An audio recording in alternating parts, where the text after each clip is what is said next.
Karena itu jangan pernah takut Bapak Ibu.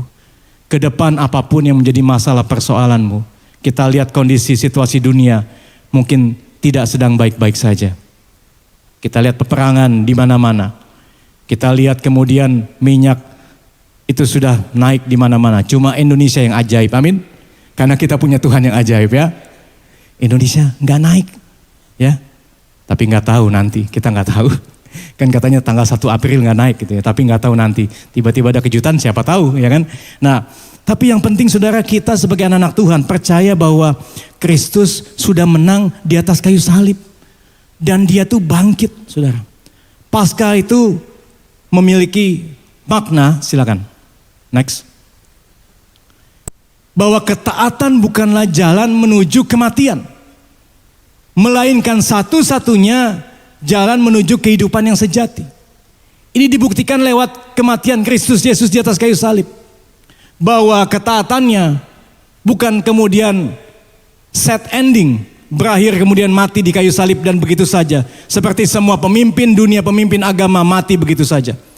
Tapi Yesus Kristus yang saudara dan saya sembah, dia Allah, dia membuktikan kalahannya, dia bangkit di hari yang ketiga, amin. Kenapa? Karena dia Allah. Dia Tuhan. Kalau dia ciptaan, dia manusia, dia mati dikubur habis. Tapi karena dia Tuhan, dia Allah, dia bangkit, dia genapi seperti apa yang dinubuatkan. Paskah memiliki makna yang dalam. Next. Yang pertama apa? Kita lihat. Bicara ketaatan, Paskah itu ketaatan yang melawan keinginan diri. Sama-sama katakan, ketaatan yang melawan keinginan diri. Matius 26 ayat 38 dan 39 mengatakan seperti ini. Lalu katanya, kata Yesus kepada mereka, hatiku sangat sedih, seperti mau mati rasanya. Tinggallah di sini dan berjaga-jagalah dengan aku. Ini situasi di mana Tuhan Yesus ada di Taman Getsemani. Diajak murid-murid semua ke Taman Getsemani, 3 orang, Petrus, Yakobus, Yohanes, mengiringi Yesus. Kemudian Yesus katakan, hatiku sangat sedih seperti mau mati rasanya ini. Tinggallah di sini berjaga-jaga dengan aku. Next. Maka Yesus maju sedikit, lalu sujud dan berdoa katanya, ya Bapakku. Ini doa yang sangat umum, yang sangat sering kali kita baca. Jikalau sekiranya mungkin, biarlah cawan ini lalu daripadaku. Tetapi janganlah seperti yang ku kehendaki, melainkan seperti yang engkau kehendaki. Saudara, ketaatan tidak terjadi automatically, secara otomatis karena Yesus adalah anak Allah, tidak. Karena firman tadi yang kita baca, sekalipun dia anak, dia telah belajar menjadi taat. Amin. Sesuatu yang gak gampang, sesuatu yang gak mudah, karena Yesus tahu apa yang akan terjadi di atas kayu salib. Ketika dosa seluruh isi dunia ditimpakan kepadanya, murka Allah ditimpakan kepadanya untuk ganti dosa saudara dan saya. Sesuatu yang gak gampang saudara. Dia ditinggalkan Allah. Saat itu dia berseru apa? Eli, Eli, lama sabachthani. Allahku, Allahku, mengapa engkau meninggalkan aku? Kenapa Allah memalingkan wajahnya meninggalkan saat itu? Karena dosa saudara dan saya, seluruh isi dunia ini ditimpakan murkanya kepada Yesus Kristus Tuhan di atas kayu salib. Allah tidak bisa dekat dengan dosa. Amin. Allah membenci dosa. Allah memalingkan wajahnya, Allah Bapa. Getsemani artinya tempat pemerasan minyak. Arti nama Getsemani. Dan itu seolah-olah menjadi simbol di mana beban berat yang Yesus tanggung, seakan-akan jiwa Yesus itu diperas di Taman Getsemani itu. Kalau saudara baca dalam Lukas 22 ayat 44, digambarkan di sana, Alkitab menggambarkan betapa hebatnya pergumulan Yesus sebelum naik ke kayu salib. Dikatakan di sana, peluhnya, keringatnya menjadi seperti titik-titik darah yang bertetesan ke bawah. Itu adalah kondisi hematohidrosis, di mana seseorang mengeluarkan keringat darah atau muncul darah dari pori-pori kulit meskipun tidak ada luka. Kenapa? Karena suatu tekanan mental yang ekstrim. Sekali lagi, Yesus gentar. Ada ayatnya, Lukas 22 ayat 44. Yesus takut. Karena ketika dia mau naik ke kayu salib, dia tahu sesuatu yang tidak mudah. Bagaimana dengan kita, saudara? Seringkali kita, apakah kita mau menuruti kehendak Bapa, taat, atau kita pengen keinginan diri sendiri? Next. Keinginan diri itu banyak yang bertentangan dengan ketaatan. Seringkali dipicu oleh kemarahan, kekhawatiran, kecemasan, keserakahan, kesombongan, keinginan kendali, kepuasan instan, kebebasan tanpa batas, kenyamanan dan keamanan. Kita pengen ini semua. Tapi ingat, apakah itu sesuai dengan kehendak Tuhan dalam kehidupan kita? Seringkali kita mengiyakan kepada keinginan daging kita lebih daripada kehendak Tuhan, lebih kepada kehendak Bapa. Tapi Yesus sekali lagi di Taman Getsemani, Yesus katakan, ya Bapa, jikalau sekiranya mungkin, biarlah cawan ini lalu daripadaku. Tapi biarlah kehendak-Mu yang jadi. Bisa gak saudara dan saya berdoa? Mulai hari ini kita kedepankan kehendak Tuhan. Amin. Kita mau belajar taat kepada Tuhan lebih daripada segalanya. Kita gak mau kejar apa yang di atas ini, di depan ini. Sekalipun ini sepertinya semua keadaan ideal, keadaan yang enak. Tapi kita mau menyalipkan kedagingan kita. Tapi kita mau lebih memunculkan manusia roh kita. Kita mau belajar taat kepada kehendak Tuhan. Ketaatan lebih daripada keinginan diri sendiri. Kalau bicara keinginan kita banyak, betul gak Bapak Ibu? Tapi ingat, kita uji apakah itu sesuai dengan kehendak Tuhan. Next. Tuhan tidak pernah memanggil kita sekedar menjadi orang yang baik. Tuhan memanggil kita untuk menjadi orang yang taat. Dan itu seringkali membunuh ego kita setiap hari. Dalam hidup keseharian, gak usah jauh-jauh, kita gak usah membayangkan penderitaan Kristus di kayu salib, kita juga nanti mengikuti teladan. Siapa yang mau dipantek di kayu salib? Ada gak yang mau di sini? Seperti hari Jumat itu siapa itu? Samuel anak Pak Teddy dan Ibu Lila ya. Gotong-gotong salib itu. Kita gak usah bicara yang jauh-jauh seperti itu enggak, tapi bagaimana keseharian kita? Hidup keseharian, mau gak kita belajar taat? Hidup kita dipenuhi dengan buah roh. Next. Ada enggak? Atau kita lebih mementingkan keinginan daging kita? Tetapi buah roh ialah kasih, sukacita, damai sejahtera, kesabaran, kemurahan, kebaikan, kesetiaan, kelemah lembutan, dan penguasaan diri. Ada enggak ini? Buah roh ini ada dalam hidup kekristenan kita. Introspeksi pagi hari ini Bapak Ibu, berapa tahun kita ikut Tuhan? Apakah kita menjadi semakin serupa dengan Dia yang kita sembah? Memiliki buah roh, 9 buah roh ini. Atau kita menjadi semakin serupa dengan dunia? Kalau kita mau belajar taat, kita mau dengar-dengaran kepada Roh Kudus. Amin. Apa yang Tuhan sampaikan, pasti saudara dan saya pasti diberikan semua kepekaan. Satu kali saya diberi kesempatan untuk KKR di Jawa Tengah di GBI Cilacap. Timnya terpisah, saya pergi bersama satu orang namanya Om Ben Tanamal, kewarganegaraan Belanda, Bapak aktivis juga. Kami naik kereta api, tiba duluan, kemudian rombongan yang lain pisah naik mobil. Dan sampai di sana di Cilacap tuh tahu ya Bapak Ibu Saudara ya, panas. Kami masuk ke hotel, check in, dan kemudian kada waktu untuk KKR itu masih panjang, masih lama. Setelah check in, saya ingatkan kepada petugas hotel, kita bilang, Pak, kami sesuai dengan order, sesuai dengan yang kita pesan kamarnya no smoking. Ya, karena saya paling nggak bisa kalau dapat kamar yang smoking. Oke, udah singkat cerita, saya sama Om Ben masuk ke dalam satu kamar. Kami berdua satu kamar tapi pisah ranjang ya Bapak Ibu ya, jangan pikir aneh-aneh ya. Ini karena zaman dulu nggak ada yang aneh-aneh begitu ya, langka. Sekarang ini banyak kan, kalau laki-laki berduaan check in dalam satu kamar nanti semua curiga gitu, enggak, pisah ranjang. Nah kemudian kami putuskan untuk istirahat dulu. Karena KKR masih jam 7 malam, kemudian ya udah kita istirahat dulu deh, nanti kan khotbah simpan tenaga. Dan ketika tidur 1 jam, bangun lagi, kepala pusing, malah mabuk. Aduh. Ternyata tadi di waktu masuk pun saya udah berasa.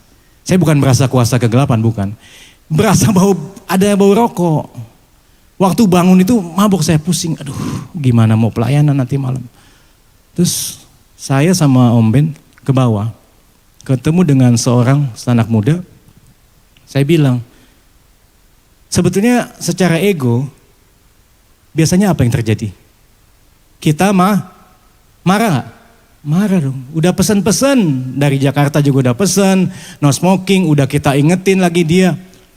Tapi dapatnya yang smoking. Dan itu sadar waktu bangun tidur. Tapi Roh Kudus bicara sama saya. Jangan marah, tenang, sabar. Kesabaran ya. Buah roh salah satunya kesabaran dan penguasaan diri. Saya cuma bilang, Pak, kami tuh pesennya kamar yang non smoking. Tapi ini smoking. Oh iya Pak, dia minta maaf dan nanti diganti. Dia bilang oke, saya nanti kita mau pergi, nanti tolong diberesin diganti. Kita mau pergi. Dan apa yang terjadi Bapak Ibu Saudara? Malamnya jam 7 malam, ya kita ibadah seperti gini kan. Ibadah, terus kemudian waktu saya naik ke mimbar, saya mulai khotbah, tiba-tiba kaget. Saya lihat penampakan Pak. Ternyata orang yang tadi ada di resepsionis, ada duduk di situ.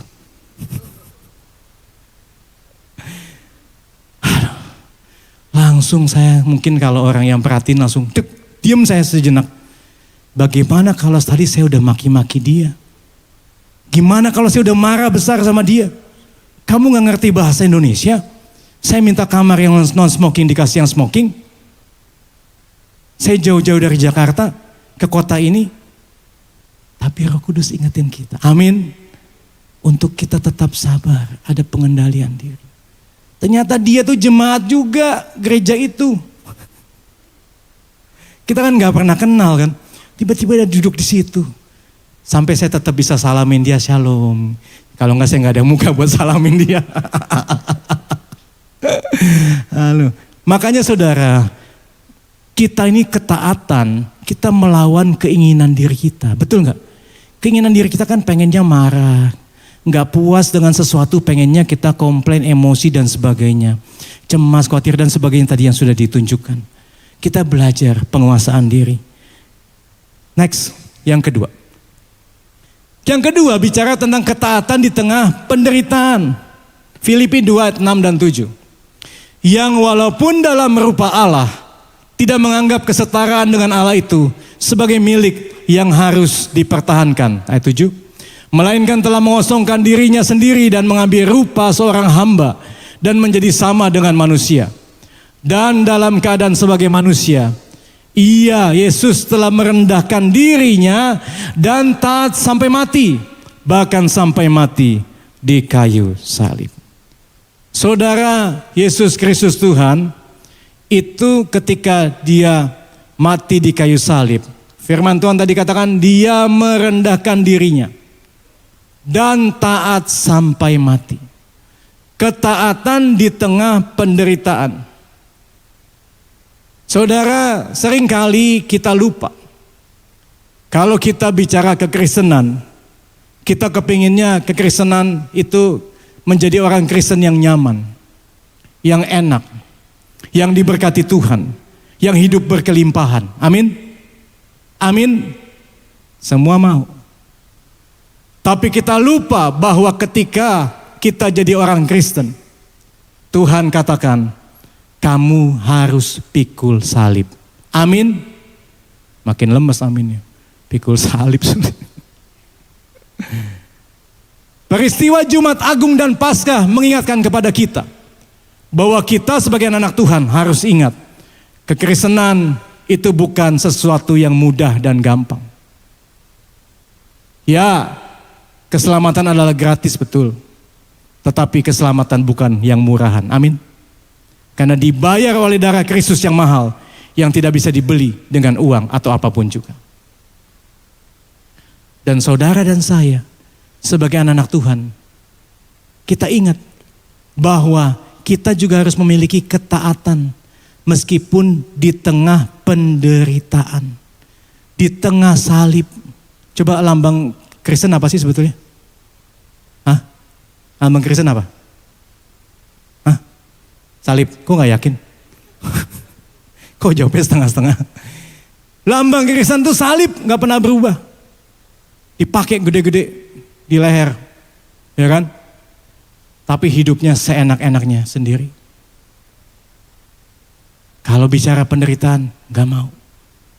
AC-nya panas dikit, komplain. Ya kan?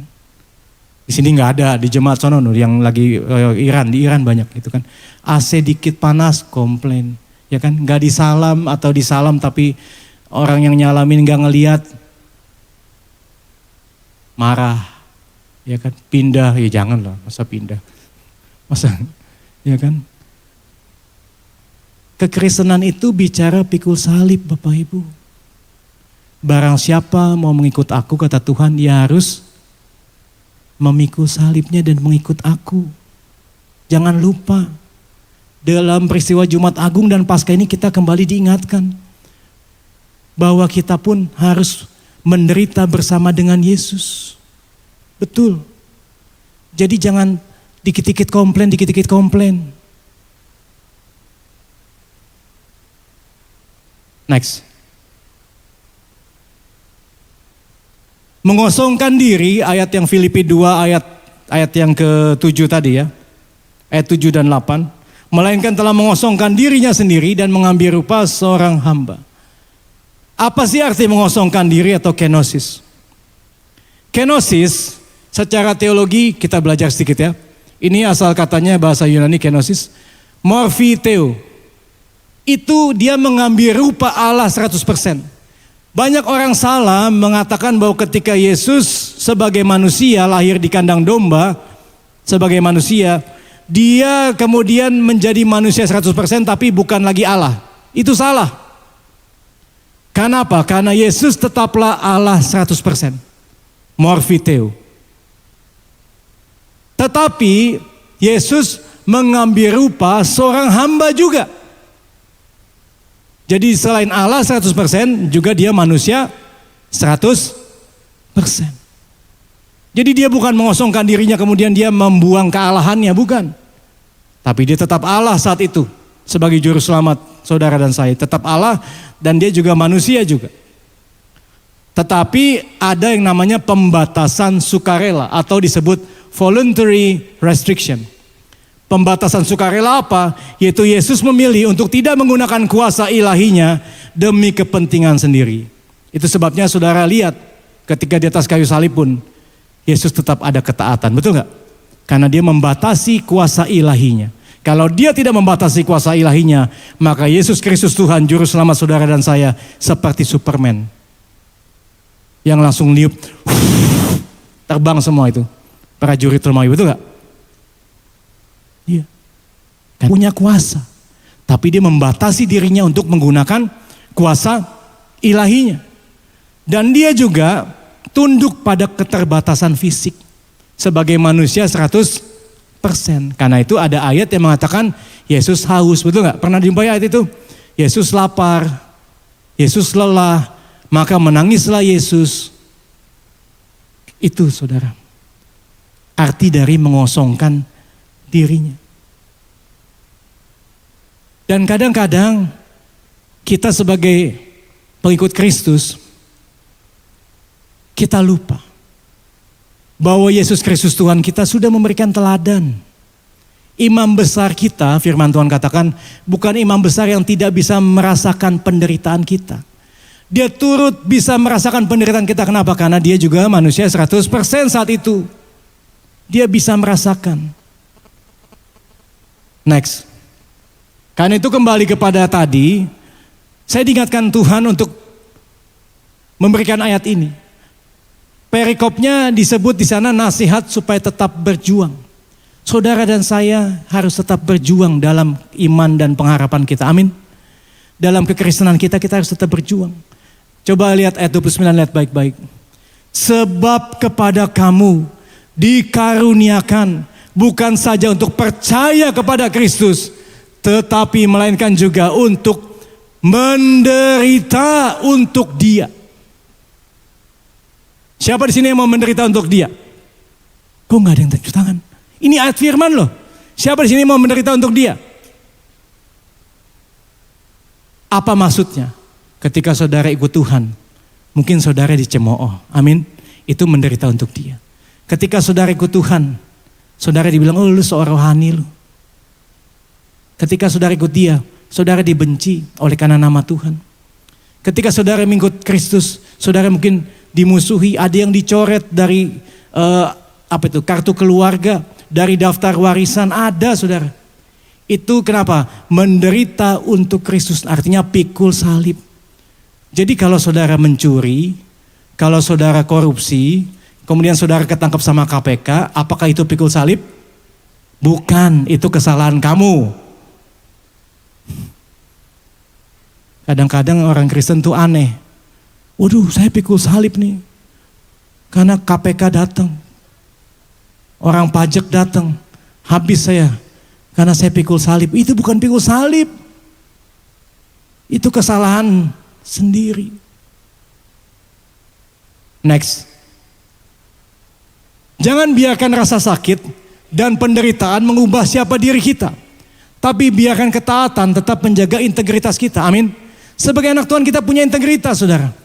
Jadi meskipun ada penderitaan, ada aniaya, ketelanjangan, kelaparan, apapun bentuknya, kita tetap menjadi anak Tuhan yang setia. Amin Bapak Ibu. Karena kita percaya Kristus sudah melakukannya lebih dulu buat kita. Sudah diselesaikan semua. Next. Satu lagi nih. Menderita sebagai Kristen. 1 Petrus 4 ayat 12-13 bunyinya begini. Saudara-saudara yang kekasih, janganlah kamu heran akan nyala api siksaan yang datang kepadamu sebagai ujian. Seolah-olah ada sesuatu yang luar biasa terjadi atas kamu. Next. Sebaliknya, apa? Bersukacitalah sesuai dengan bagian yang kamu dapat dalam penderitaan Kristus. Supaya kamu juga boleh bergembira dan bersukacita pada waktu Ia menyatakan kemuliaannya. Amin Bapak Ibu. Jadi kalau kita menderita seketika karena nama Kristus, bukan karena kesalahan kita, artinya apa? Kita akan juga dimuliakan bersama dengan Tuhan ketika Tuhan datang nanti. Karena itu gak apa-apa. Jadi minoritas. Jadi orang yang mungkin seringkali dicemooh, diejek, dianiaya. Dibilang Tuhan kok pakai kolor. Gitu. Saya satu kali, betulan saudara. Satu kali saya dalam perjalanan ke rumah duka, tiba-tiba sesampai di rumah duka, saya langsung didatengin sama om-om. Usia mungkin saat itu om-omnya 60-an. Langsung saya pakai jas begini, bawa Alkitab, baru turun dari mobil, tiba-tiba dia bilang gini, "Hei, lu pendeta ya?" Dia bilang. Waduh, sambutannya ramah banget ini. Biasa kan kalau pendeta kan ada pendamping kayak Pak Pope gini kan ya, dikasih minum, tadi mau naik dibukain apa ini mic gitu ya. Ini langsung dibentak saya. Baru turun dari mobil. Lu pendeta ya? Gue paling benci sama pendeta. Saya langsung dengar begitu. Mestinya saya sambut dia gini ya. Benci benar-benar cinta gitu ya. Sebel seneng betul. Ada yang tahu lagu itu gak? Gemes genit-genit mesra. Suzuki, apa Suzuki? Wah itu ketahuan angkatannya Pak Ivan. Kita seangkatan kalau gitu. Aduh. Jadi saya dibentak begitu baru turun. Saya gak tahu itu siapa, dari mana dia. Ya dari mana dia, saya gak ngerti. Saya dibentak begitu, tapi Roh Kudus sekali lagi kasih saya pengendalian diri. Saya cuma jawab gini, kan dia bilang, gue paling benci sama pendeta. Dia bilang, kenapa Yesus mati disalib? Kenapa ketika Yesus disalib dia pakai kain? Dia bilang, mestinya kan telanjang semua. Saya kaget kan, ini Om kok tiba-tiba sambutannya begitu hangat kepada saya gitu kan, saya bingung gitu. Saya cuma bilang begini, Om, Yesus Kristus mati buat tebus Om, buat dosa-dosa Om. Saat itu saya cuma jawab begitu. Terus ada anak muda yang tarik si Om ini, si Bapak ini untuk menyingkir dari saya. Belakangan saya tahu ternyata dia pasti juga random karena lihat saya begini dan pakai dasi dan bawa Alkitab. Tapi belakangan saya tahu ternyata dia adalah mertua dari mantu yang meninggal yang saya mau layani. Jadi dia mertuanya, papa mertuanya. Dan dia bukan Kristen memang. Dan dia sangat pahit dengan orang Kristen. Kenapa? Karena mantunya orang Kristen yang diberikan usaha sama dia, perusahaan sama dia untuk pegang perusahaan. Tapi Kristen ini, mantunya ini, mabuk-mabukan, penjudi, tukang mabuk, tukang judi, segala macam pekerjaan tukang lainnya mungkin dilakukan sama dia. Jadi akhirnya meninggalnya pun bunuh diri. Pahit banget sih mertuanya ini sama orang Kristen. Makanya gak heran saya dapat perlakuan seperti itu. Saudara, itu masih kecil penderitaan, baru disemprot, betul gak? Ada yang ditabok, ada yang digebukin, ada yang dianiaya sebagai anak Tuhan atau sebagai hamba Tuhan. Dan saya ingat satu kisah, next. Tentang Brother Yun. Saudara tahu Brother Yun? Bukan yang jual tahu di Pasar Puri, bukan. Brother Yun ini adalah seorang hamba Tuhan. Ya. Bukunya terkenal, Manusia Surgawi atau The Heavenly Man. Ya. Awal panggilannya, Brother Yun ini dia hidup di tengah kemiskinan di Henan, di China. Dan Brother Yun bertobat setelah ayahnya sembuh dari kanker, sembuh secara ajaib. Dan di masa revolusi kebudayaan China saat itu, dia berdoa, dia berbulan-bulan berdoa dan berpuasa untuk mendapat sebuah Alkitab, bayangkan. Pada saat revolusi budaya saat itu, dia mau Alkitabnya doa, puasa berbulan-bulan. Dan kemudian secara ajaib dia diberikan Tuhan Alkitab oleh seorang asing. Dan sejak remaja dia sudah taat memberitakan Injil di gereja-gereja bawah tanah atau underground. Bukan gereja pemerintah, tapi gereja bawah tanah. Dan dia berkali-kali ditangkap oleh pemerintah, tentara pemerintah. Dan dia menolak mengkhianati rekan-rekan seimannya, hamba-hamba Tuhan. Dia ditangkap berkali-kali, disiksa dengan sengatan-sengatan listrik. Ada jarum baja yang ditusuk di bawah kukunya. Disiksa sedemikian rupa, saudara. Sampai pemukulan tulang rusuknya retak, hancur. Dan di tengah kehancuran fisik saat itu, dia diminta oleh Tuhan untuk berpuasa 74 hari. Puasa total 74 hari, tidak makan, tidak minum, di penjara. Sampai akhirnya tubuhnya kecil. Ini ajaib, mujizat. Kalau bukan Tuhan yang suruh, jangan coba-coba puasa 74 hari tidak makan, tidak minum. Karena orang tanpa air itu berapa hari kuatnya? Cuma mungkin 3 hari nggak minum.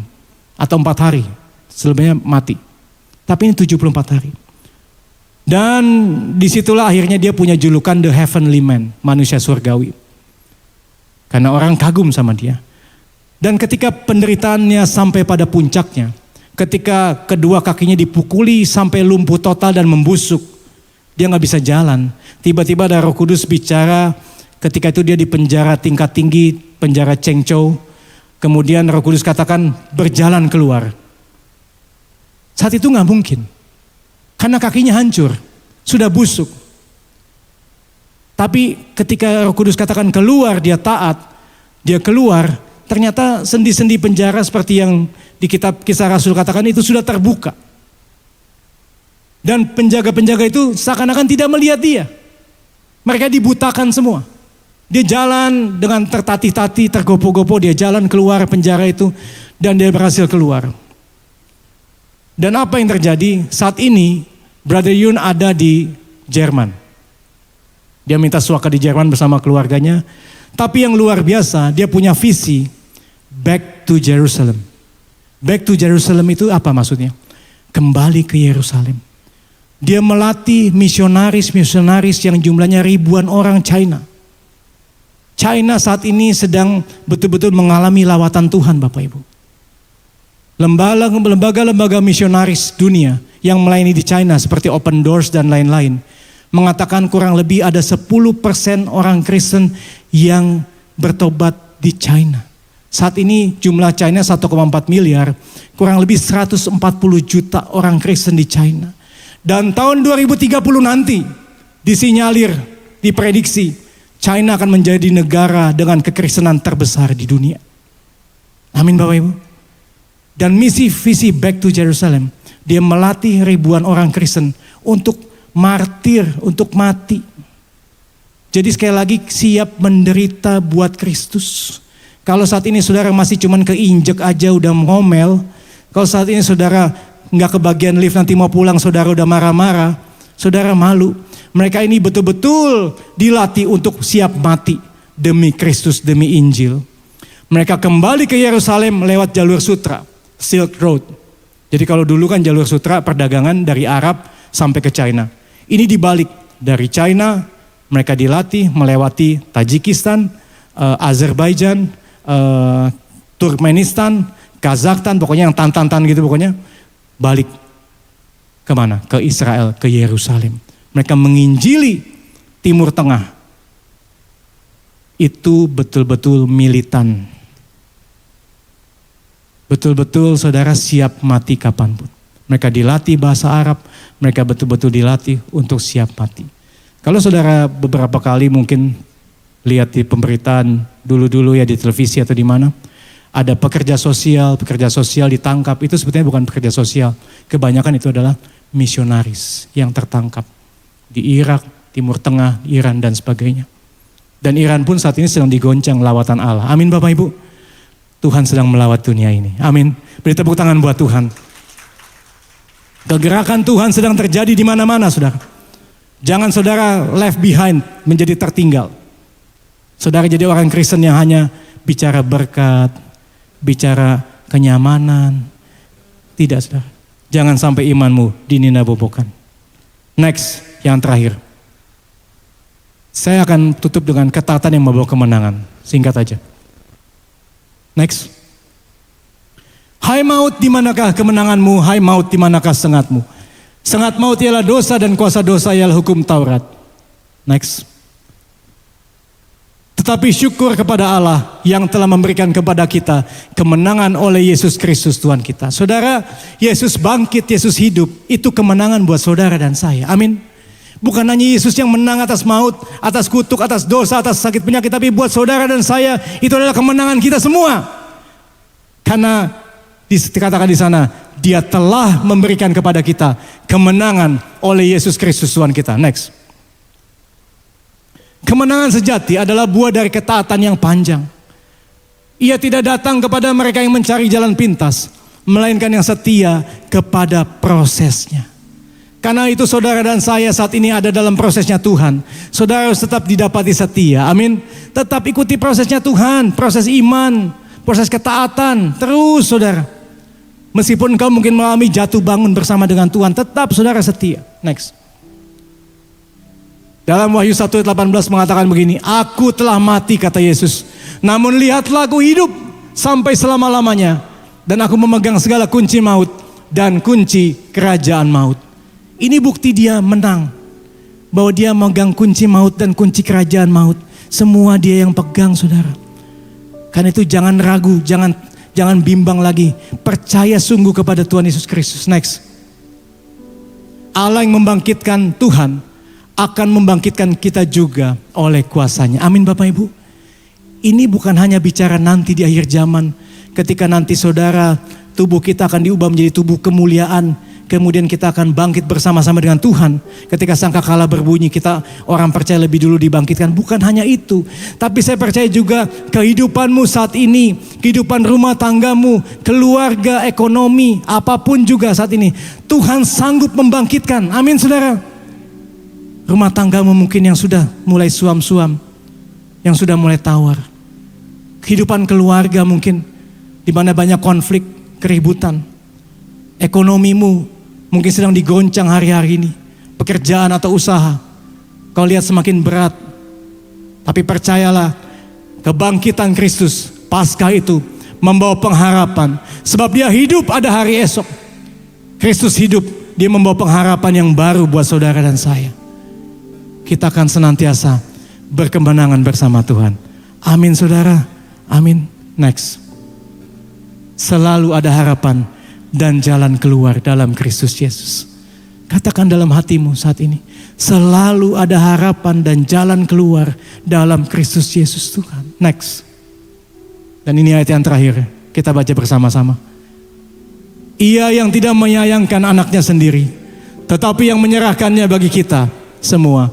Bagaimanakah mungkin ia tidak mengaruniakan segala sesuatu kepada kita bersama-sama dengan dia. Saudara, camkan ayat ini.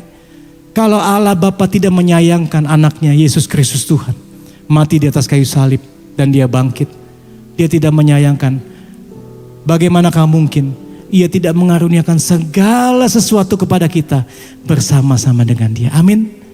Kalau keselamatan Tuhan sudah berikan, hidup kekal Tuhan sudah berikan, lewat Paskah ini kita diingatkan bahwa engkau jangan takut. Apapun juga menjadi permasalahanmu, menjadi problemmu hari-hari ini, tetap Tuhan punya kuasa untuk membangkitkan. Tuhan punya kuasa untuk memulihkan. Dan dia punya kuasa karena dia Allah yang tetap sama dulu, sekarang maupun selama-lamanya. Next. Setiap hari adalah sebuah kesempatan untuk bangkit dan menemukan harapan. Amin Bapak Ibu. Yang terakhir, selamat Paskah. Tuhan Yesus memberkati. Mari kita berikan kemuliaan buat Tuhan. Kita bangkit berdiri bersama-sama saudara.